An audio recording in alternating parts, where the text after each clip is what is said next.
right? And that's where sort of it escalated, and it's a really interesting podcast. Do listen to it.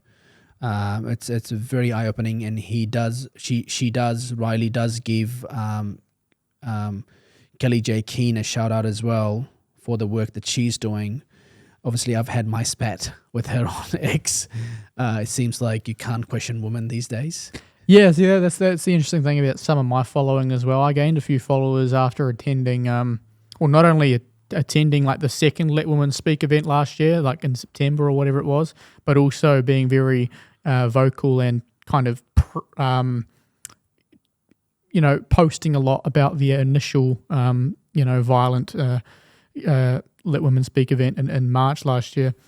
And so I've gained a bit of following from that, but of course that includes some pretty hardcore feminists in there, and I'm not someone who you could say is necessarily a friend of feminists with respect to at least ideology, right? I still push back on a lot of the anti kind of men rhetoric and push back on a lot of the some of the stuff that even Kellie Jay Keen will believe in, and so it always gets me in a little bit of trouble, and I think we have to push back because we don't want these feminist groups to become and behave exactly how trans women, trans men groups behave, because they're essentially using the woman right narrative to create the space and then be aggressive. Because in the end of the day, what we don't want is protected groups control what a woman is and that narrative.